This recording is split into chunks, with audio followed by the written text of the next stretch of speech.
Well, good afternoon, good evening. There are a lot of people out there who are getting ready for the 4th of July tomorrow. And I've got a really good recipe for an old-fashioned banana pudding.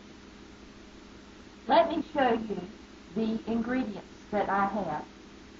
I'm going to use 3 tomatoes. I'm going to use 3 bananas. I've been working in the garden today, and I've been growing some tomatoes, and I've got tomatoes on the mind. So we're going to be using fresh bananas. You're going to need about 3 of them. And I shop at Carly's Seeds here in town, and we have a banana pudding mix made by Brill, and it's called Nanna cream pudding. So I'm going to be using that along with the bananas. And then, have you heard of Murray vanilla wafers? I'm going to have vanilla wafers by Murray. And I bought today a Pyrex dish. We're going to be baking this banana pudding. And we will also be using, for the meringue, an egg. I'm going to show you how to do a meringue. And we take a tiny little bit of Domino sugar, I would say about a tablespoon, to put in the egg so that when you mix it with the mixer, I'm going to be doing that, it becomes fluffy, and then you can froth the top. So let's get started here this afternoon with some IGA vegetable cooking spray. I'm going to take the spray and spray the Pyrex pan. Glass is glass, and this makes it so it does not stick. Oh, and by the way, I have my oven preheating. It's 350 degrees. I have it preheating to. So what do we want to do first? Well, we want to layer the Pyrex dish with some good vanilla wafers. I'm going to adjust the camera here so that you can see how we're doing this. Alright, so we have the vanilla wafers, and I'm going to start lining the Pyrex dish. See if you can see this. Here's the Pyrex dish. And we're going to put the vanilla wafers in the bottom of the Pyrex dish. I'm counting them, and it looks like I'm going to have, that's 1, 2, 3, 4, 5. I'm going to have 6 rows horizontally, and there will be 4 rows going vertically. So that means 6 times 4 is 24. You will need approximately 4 of that going down. So that's 1, 2, 3, 4. 1, 2, 3, 4. So it will be 24 vanilla wafers that we're putting on the bottom here. A lot of families just don't know what to do. Old-fashioned banana pudding is an excellent choice for the 4th of July.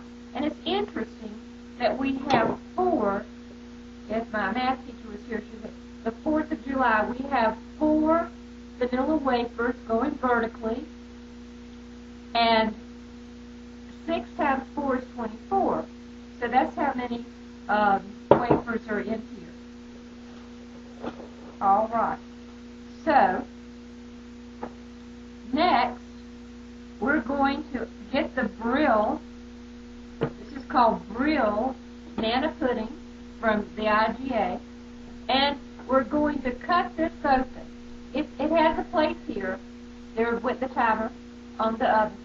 There's a place for scissors, so, you know, people would use scissors in the kitchen.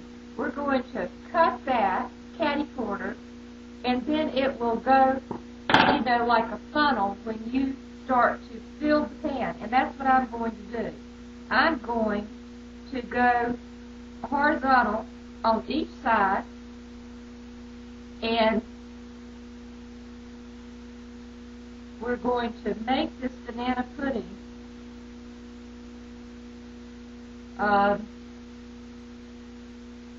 we're going to use all of the cream filling. You know, some people have large families, and they would need to make 2 of these. But this takes patience. Now, you just take this, and you squeeze that out. You squeeze that out into your pan, and when you do, you're going to take your wooden spatula and kind of,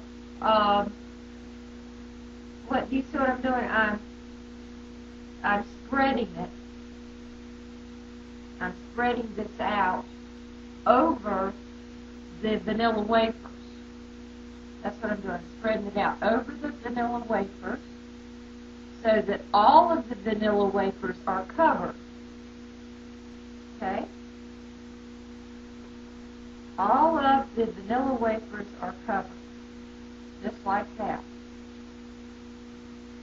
Okay. Now,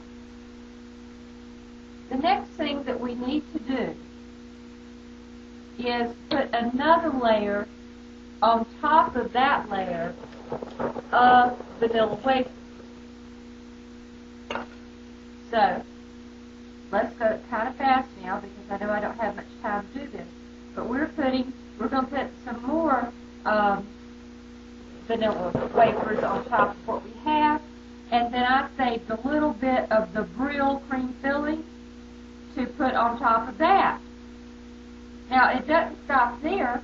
Then we're going to have to get the meringue made.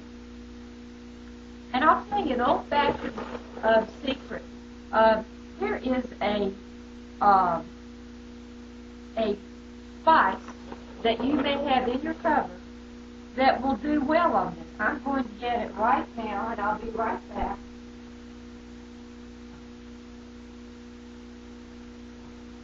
But I have here, my grandmother taught me that cinnamon is good, and you might want to sprinkle, at this point, a little cinnamon onto that, and I use McCormick's. McCormick's is an excellent brand. And then we have ground cloves. Now, this is ground, and it takes only a little bit because it is pretty tart. So we put a little ground cloves on top of that, and I bet you know what I'm going to say. We've got some ground nutmeg, and we put a little ground nutmeg on there like that. Okay. So, now you say, well, where are the bananas? This has got to be kind of comical. Let's see. You haven't put the bananas on, Miss Kathy. Where's the bananas? Where's the bananas? Okay, so we're taking the bananas at this point, and we've got to hurry now. Well, I tell you, if I can't get it all in this segment, we're going to have to break this up. Let me get it on. And we're going to come back, and we can finish the meringue a little bit later. So what you got to do here, we got to get cracking. Oh, now these are called Doyle. Doyle bananas are very good. So you're going to peel your banana, and then you're going to chop it. Now watch me do this. See how I'm doing here? I'm peeling the bananas onto here. We're putting the bananas on, just like this. And we got a layer of bananas on top of those. All right, so that's what I'm doing. Now that's one banana. All right, so now we're going to take 2 bananas. Kind of like that old saying, 1 potato, 2 potatoes, 3 potato, 4, 5 potato, 6 potato, 7 potato, or. Okay, so we're peeling. See, these are very good, and it's got plenty of potassium in it. Potassium is very good. So we're taking, hello? Oh, what's happened here? Oh, I'm sorry. I had a little technical difficulty. So we're gonna peel that banana pudding with the bananas and put it all over here. And let me just tell you, it looks like I'm going to have to come back and see you in a while because we're not going to have enough of time, I don't think. Time's running out. The only thing maybe we'll have time for is to say goodbye and thank you for watching. I'll see you in a bit.